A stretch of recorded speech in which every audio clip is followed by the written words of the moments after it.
dead blondes into my soul. 1, 2, 3. Wha! Greetings, fellow assorted horse persons of the apocalypse. I'm Tom. I'm Galen.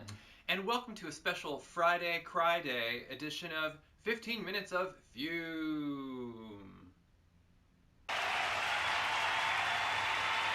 We're leaping straight back into where we left off in our last video with Perfumes, inspired by archetypes from Sady Doyle's impressive, arresting, entertaining, disturbing, dead blondes, and bad mothers, monstrosity, patriarchy, and the fear of female power. Sadie wrote a book about it.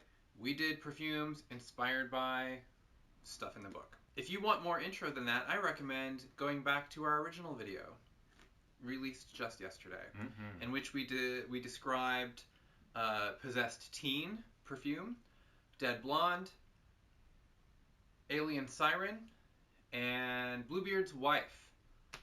Wow, what a journey. Today we are here to do the second half of the collection. So we've got our woman as dragon, we've got our haunted housewife, we have our Mama GEIN, and the woman at the edge of the woods, which I could tell from early on ordering, the people reporting their orders was a huge favorite. Instant crowd pleaser. That perfect intersection of things people come to BPAL for. So I haven't even smelled it yet. We're going to do all of it right now. Okay. You okay with that? Yeah, I'm looking forward to it. So, Woman as Dragon, first of all, we didn't go to Dragon Con this year in Atlanta. It's our annual tradition, and we had a lot of people reach out about, you know, mostly just expressing love and I miss you and we miss you too. And then a lot of people wondered if we were going to release a special sense for Dragon Con even though we weren't there, which would have been a lovely idea. Except for we are up to our eyeballs in figuring out how to just keep everything running normally at the lab with smaller staff and COVID-related restrictions, so we did not get there. However, I wish it had occurred to me when people were reaching out to us to recommend the Woman as Dragon perfume that we just released, because even from the scent notes, which I am about to read to you, I could tell that it's very much in step with our dragony scents that we've done in the past. If you are itching for a new dragon perfume oil, this is the one. It says... itching your scales. Itching your scales. Oh, I'm a dragon. I don't know. Might want a cream for that. The description from the book is about the archaic mother, the mother who reproduces without male permission for her own satisfaction, is the least human of female monsters because she poses the most profound existential threat. The mother is female bodily self-determination, full-fledged and uncontrollable, etc., etc. Sadie's brilliant words. We'll butcher them as little as possible, but the scent is a fiery red musk with crushed ginger root, black upturned soil. The soil is upturned. Upturnt. Dragon's blood resin, of course, clove bud, pink peppercorn, tobacco absolute, red amber patchouli, black oud, blood-caked tar. Wah, wah, wah, like echoes around that, I feel. Vetiver and cedar. Holy smokes, from the dragon's breath. Unholy smokes. So, this sounds like something I'm gonna love. Bottle test. Breathes fire. The red musk is, of course, the first thing that I sniff right in the bottle. I smell ginger. You smell ginger? I smell ginger. I do smell the tar. It's funny because we were talking about that sinkhole perfume yesterday. This, which does have a tar element, which I recognize immediately in this. It's like a dark, sticky, resinous, but like burning, fiery perfume. This reminds me of Eau de Goules. Ah, one of your favorites. One of my favorites, because it's got it's a ginger, dirt, and like what else is in there? You know, similar type of like dark, spicy nonsense. Sweet. But this is, I mean, of course, a totally different animal. It's a dragon. Totally different animal. I can get a little of the pink peppercorn. Like, I love how there's like a deep, infernal, malicious burn, and then there's like a light, spicy burn. It reminds me of like when you look at a volcano and how there's like different phases of heat danger, and they're all fatal. But like, you know, the vapor at the top with the sparks and all of that, I think that's like, there are layers to her, and they go all the way down into like the black goop at the center of the earth, which I know is not geologically real, but like metaphorically. So okay. I love this, and I'm super excited. Next we have Haunted Housewife. It says, per Sady, when mothers try to live the way our culture encourages us to, as almost literally selfless vehicles for others' fulfillment, we become something else. Something cold and hungry, something you wouldn't want to see standing over your bed in the dark. Has anyone else had those moments with their real-life mother? I had a few of those as a kid. She's wonderful. It's not her fault. Okay, a thin, sorrowful, lonely scent, white musk and dust, elemi and white amber, carrot seed and opium tar accord. I like that there's like a narcotic element. Yeah. Which speaks to that. What was it? We were in the New Orleans Pharmacy Museum, and they had like a bottle of laudanum or whatever that was, the brand name was Mother's Quietness. Oh, yes. Musky and dusty. And sad and lonely. It has that hollow, did it say in the text, hollow? I guess not. It said something cold and hungry. But there is like this, it opens up kind of a chilly space. You know, you finish cleaning the house and then you stare out a window for 4 hours. Yeah. I will sell this house today. Oh, I guess I lost track of time. Yeah, truly. It's really fascinating. It also has a vintagey feel, and I'm not sophisticated enough to understand why. I think it's that white musk. Ah. Maybe, and then, I don't know what elemi is, but I feel like it might be kind of a little white floral. It definitely, it reminds me of... The amber. It has like some 50s housewife action going on. Yeah. Really soft and feminine and light. This is Julianne Moore in the Hours. Yeah. It just needs like a dollop of like cake batter. Which that paper note from her Mrs. Dalloway. Our perfumer is perverse enough to do, but did not in this instance. But honestly, the sweetness of it does like border into something really almost edible, and I don't know if it's just because of something like the way that amber interacts with like the carrot seed and opium, but there is something about like a profaned confection to this. I don't know. Maybe I'm completely insane. I feel like I say that a lot lately. Next we come up to the one that I was maybe most afraid of after Alien Siren. Afraid to smell this. I'm still afraid. When Beth was blending these and she asked me for a little bit of input about like, you know, archetypes and scents and everything, and when I realized what she was working on, I became afraid. Mama GEIN is of course based on Augusta GEIN, the mother of real life serial killer Ed GEIN, who was not one of his victims. She died of natural-ish causes, and he was so obsessed with her that he killed people and did horrible things to their bodies to... I'm just trying to keep it relatively sanitized for our viewers at home. You can wiki that. Okay, but here's the thing. You can't wiki that. Because I did, and if you look up Ed Gein's mother or Augusta GEIN, the first thing that you get is the capsule bio, and then the accompanying photo is of a dried skin mask. Now, don't I have to tell you that that's not her picture. And there's something so appropriate, though, to the Sady's book and the description about the fact that, like, even in death, you don't even get to see her. She's so eclipsed by everything else that happened that she's officially, like, a monster by proxy. True mythology. Truly. Like, you have to go looking to find, like, an actual photograph of this just, like, Jesus lady. And instead, your early searches turn up, like, horrible... yeah, I don't want to go down that... victim photos that aren't even of her. Lots of lampshades. Yeah, so in the description it says, "So there went Augusta, another woman crushed into nothing by a man's world. It had happened to millions before her and has happened to millions since." You know, I got that from reading the book and it was very moving to me, but nothing really prepared me for doing the quick wiki this morning just to, like, get some details and then to be confronted with that image, which shocked me, and that's not her. So the scent is...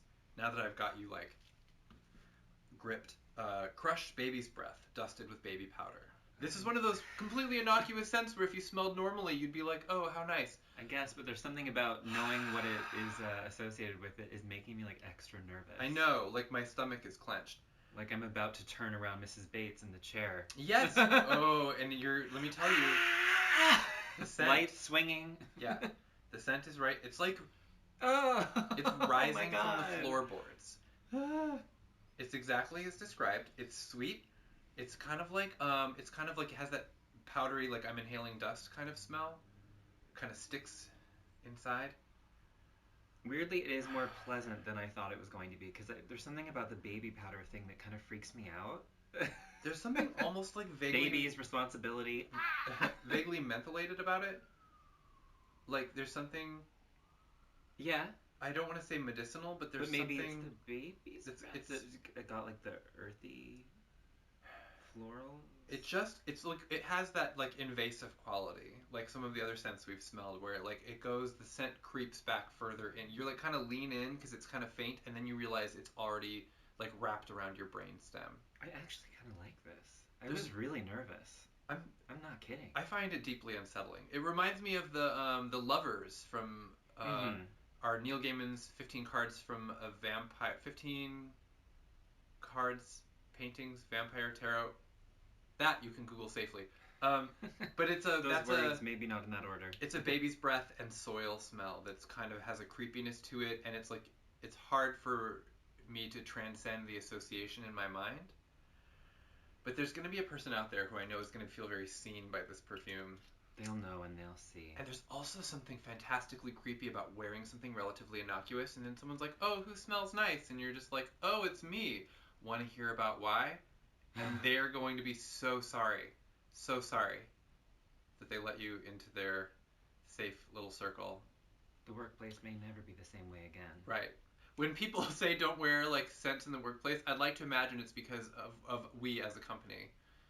Not because of, like, allergies or just, like, you know, politeness or whatever, but because there might be someone in there who's just like, oh yeah, I'm wearing a perfume called Red Leather Dildo.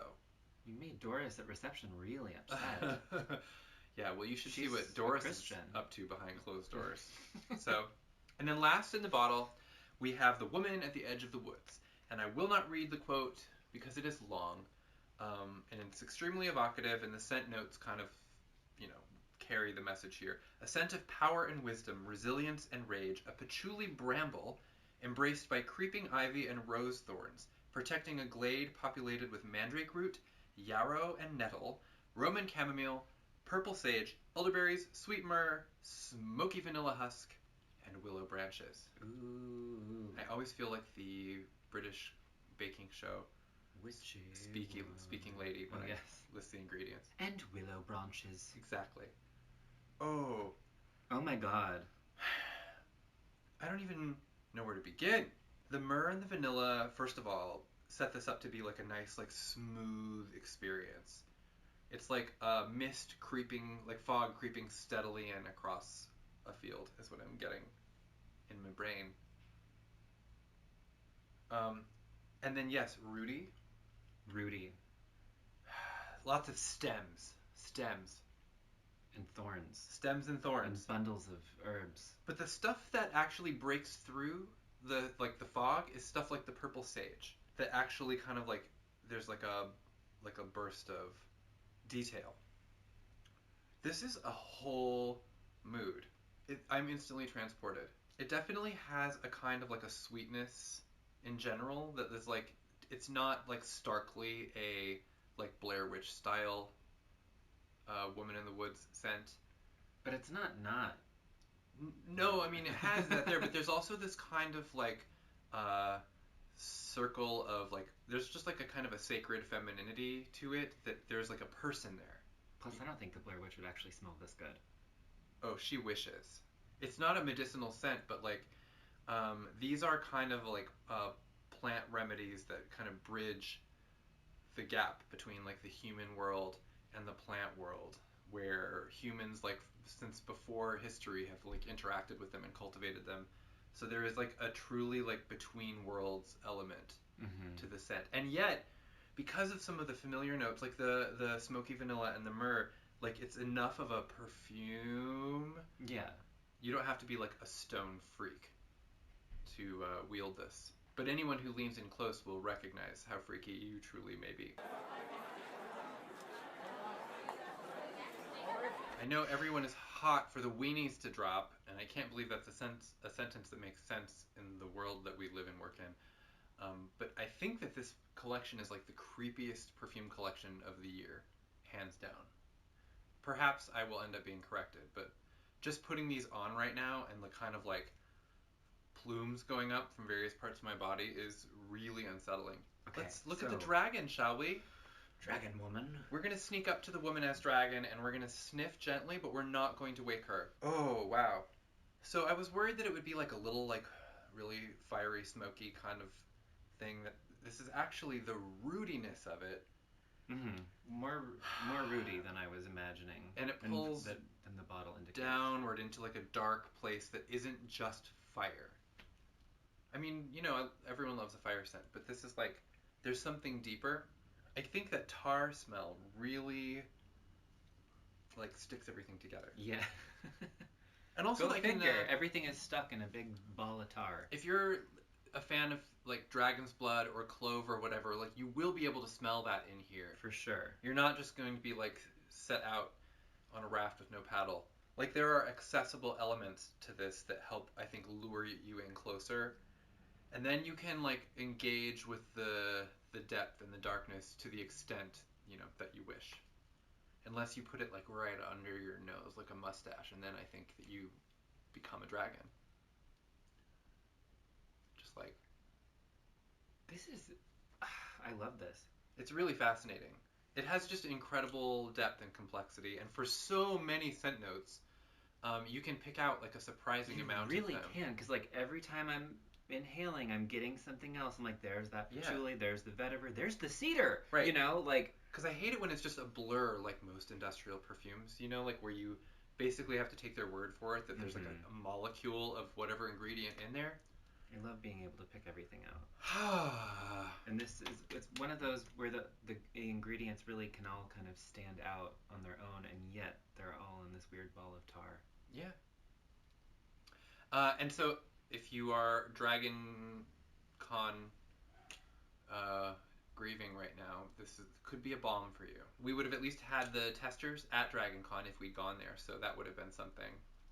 And now, moving on to Haunted Housewife. This is the White Musk and Dust, LMI, Carrot Seed, Opium Tar Accord. So it's very light, is the thing. Very light. Most of the scents that we have smelled so far have a real kind of bombast to them, or like a look at me quality. This one is kind of a winsome ghost, just kind of like wafting through the hallways. Yeah. So if you want to participate in the great Sady Doyle, Dead Blondes, and Bad Mothers perfume collection experience, but you're scared shitless about the personality types on display here, this might be an easy entry for you. It's definitely still very gloomy, though. Yeah. It's like a forgotten bottle of perfume in a medicine cabinet. Yeah. In a new house that you just bought that's been empty for decades. Yeah. And you're like, whose was this? Some lonely housewife. It's like, it reminds me of Lifetime movie commercials. Like one after another after another. Like commercials for Lifetime movies, or commercials you'd see during Lifetime movies? No. It's like, this is like one advertisement after another for like... Meredith Baxter Burney in. Yeah. Yeah. Gail O'Grady in. Dang. Yeah. I like it, but it's sad, and I don't think like I would... somber and sophisticated. It's not like a go-to for sweet. me, but I really do appreciate it, because this is a whole mood, as they say. Honestly, just like a musk... as someone who likes a light musk is going to be really nice and comfortable with this. Yeah. And then you can have your like private shower cry, but you can also wear it when you go out shopping for kids' clothing, and then you remember that your children are all grown up. Okay, so while we're on a low note, why don't we circle back to Mama GEIN? And I cannot believe this is on my skin right now. I think I'm in denial about it. So this is not as sweet as Haunted Housewife, or as it seemed to be in the bottle. Mm-hmm. It has like the dust has settled on the floorboards. It's kind of musty and dusty. It has a kind of a body presence to it that is making me profoundly uncomfortable. Yeah, that's it. Like there is a living or recently living kind of air to it. And yet, I like it. Well, I'm not gonna lie and say I'm having like a super pleasurable reaction to it. But as an anchor point to like a particular idea in the book, it's just like it's exquisite. And I also know just from being exposed to the wild world of BPAL fandom that there are people who instantly knew that this was a purchase for them. So I can't wait to read the reviews on the bpal.org forum because they are going to give me nightmares. There is something weirdly mentholated in it. I'm totally getting that more on the I'm skin. not insane. I'm not What completely is that? insane. Maybe I'm completely insane. Yeah, I couldn't really tell you. It just has a kind of a breath to it. A real breath. Not just a baby's breath flower, but like a real kind of like... There is a telltale heart quality to this perfume that makes me afraid. Can we get out of this house now? Yeah, let's go to another house. Okay. Let's go to that You woman guys, at come the edge on. of the woods house. We're not supposed to be here. She's got a whole medicine cabinet of herbs. Herbs. Okay, the woman at the edge of the woods. This was the thicket. The bramble. Okay, so I'm glad there's a smoky element to it, because it kind of reminds me about how you would be able to tell that there's like a weirdo living out in the woods by like maybe chimney smoke or something. And this also has a dusty quality. Mm-hmm. Like if you, okay, so you're imagining like the woman at the edge of the woods and she's wearing like an apron or whatever and it has pockets that she stuffs things into and then cleans them out, but then the pockets never get thoroughly cleaned out and you know she doesn't wash the apron. So this is like she doesn't have a washer and dryer on the premises. She lives in the woods. This is that apron pocket dust. Of the countless herbs of that woods woman. Yeah. Incredible. It's incredible. It has, and again, a weirdly private interior quality to it. So it's like the outdoors brought inside, things drying. Real experience. I'm just total visual, like... Yeah. Whoa. It reminds me of the little house they live in the movie The Vivitch. You know? Like one of those weird... Don't encourage... Puritan cottages. That pronunciation. What? That's just... I'm reading it literally how it is on the poster. Because I learned phonics. It's just like spiky and spicy and rooty. It's really cool. We are filming this at like 11:30 in the morning, but there's something distinctly 7:38 p.m. about this fragrance. Yeah. And yeah, again, like so many of these, like you could just get a really like a vivid sense of like a living person, and I don't really know how that is accomplished. Yeah. And I work here. But I have to say this one is a little more soothing than I was expecting. Yeah. I was expecting ferocious, you know, like La Llorona meets Slender Man kind of action. And this is like kind of like the points in the book, like the people who are thrust to the outskirts of society are just people. And right. Some of them actually do become monsters or have monstrous qualities. But like a lot of them are just people who are living a different way. And this is kind of like the only place there is to go to do that. Mm-hmm. So there's something like really comfortingly human about this, as unsettling as it might be. Any last thoughts about the woman in the woods? Mom? Mom? Mom? I think it's my favorite of this batch of them. Dead Blonde was my favorite of yesterday, and yeah. Woman at the Edge of the Woods today, for sure. Although I do love Woman as Dragon, too, because that's my wheelhouse. Woman at the Edge of the Woods is one that I'm going to experiment with wearing, I think, in a few different ways and occasions. The Dragon one is great, but for me that's like special. It has its particular time and place. And the Woman at the Edge of the Woods, I would like to kind of practice being her at different times. Yeah. And see what happens. 7:30, 8 o'clock at night. Yeah. Or maybe at like 5 in the morning before everyone else is awake and you're out there like drawing spirals in the dirt and who knows why. Mumbling. The stars aren't right. Well, that takes us from beginning to end of the Dead Blondes and Bad Mothers perfume collection. So we sell them, not us personally, but you can order them from the website.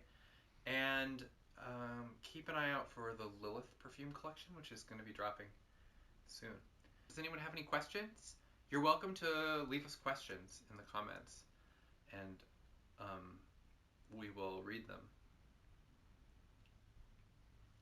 Difficult to see it from the road. That's a quote from Inland Empire. I know from living here with him. And also from watching Inland Empire a disturbing amount of times. Okay, everyone. That's it for today. Signing off. Have an okay weekend. Good luck breathing the air.